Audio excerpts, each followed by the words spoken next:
2020 Democratic primary field is getting pretty crowded. At least 16 have thrown their hats in the rings. More are expected. The latest is Wayne Messam, a 44-year-old mayor of Miramar, Florida, the 44-year-old mayor of Miramar, Florida, who formally launched his campaign on Saturday, vowing to take on the big issues, including gun violence, climate change, and student debt.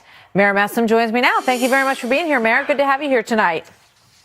Thanks for having me, Martha. So, I'm looking at this board of all of these contenders that are in so far, and, others who are still undeclared, like Joe Biden and the mayor of South Bend, Indiana, who you see pictured there. A lot of them, he may not be in this category, but a lot of them are, better known than you are. They have more experience on the national stage. So why get in?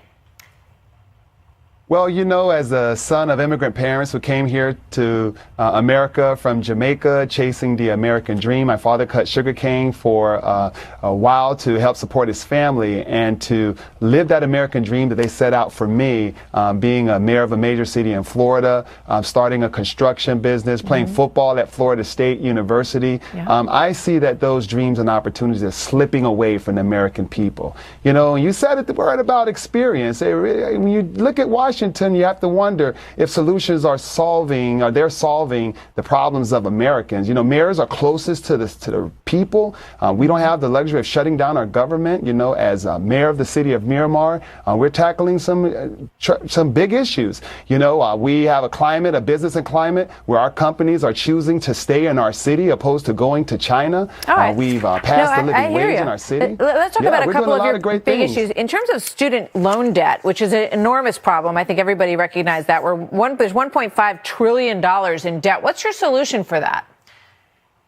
Well, the student loan debt crisis is really crippling not only Americans from being able to purchase homes, invest in businesses. They're paying on average $400 a month. It's really slowing down our economy. It's the second highest consumer debt, second only to housing. And I'm proposing that there be student loan debt forgiveness, that we wipe out this burden so that we can give a boost to our economy.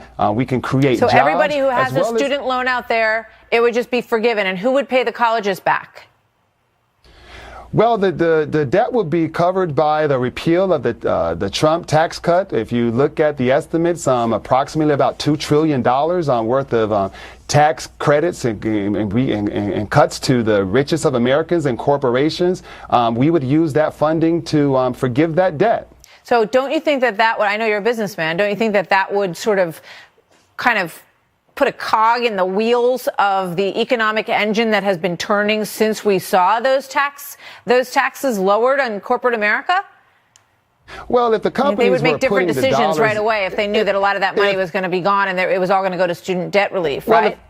If companies were putting the monies back into Americans where they could afford to live, where they can afford health care, they can invest in businesses, but that's not happening. They're laying off workers. I think it'll actually be a boost to the economy. Extraordinarily low unemployment rate in this country right now, which I know you know. It will be a boost to the economy. It will be it will make about $86 to $100 billion impact to the GDP, create over 1 million jobs over the years, and it will be an economic stimulus that will allow average Americans to buy homes, invest in businesses. You have the accountant that has all this debt that they have to pay back in student loans. They'll start their own practice, create new jobs. So what about going forward, though? What about all the students going forward who have to, and I agree with you, the student loan debt is a big issue. It's a problem in this country. But would we just continue to pay for, the debt going forward? No, what we would do is we will learn from our lessons. We'll make higher education less costly, more accessible. We'll invest in our public colleges and public institutions where we would hope that the states and our nation would be an environment where people can actually go to college at a much reduced cost. And we will put on proposals and policies that will help spur that. Right. But at the end of the day, when Americans cannot afford higher education, which is required to get high-paying jobs, jobs, and corporations are requiring Americans to have these jobs. Well, they should not have to leave college with this high debt. I agree with and you. Basically I think everybody agrees on that. Professional I careers. think the solution is, obviously up for discussion as we move through this whole process, but it's an important issue. Wayne Messam, thank you very much, Mayor of Miramar in Florida. Good to meet you tonight. Thanks for being here. Thanks for having me. You bet.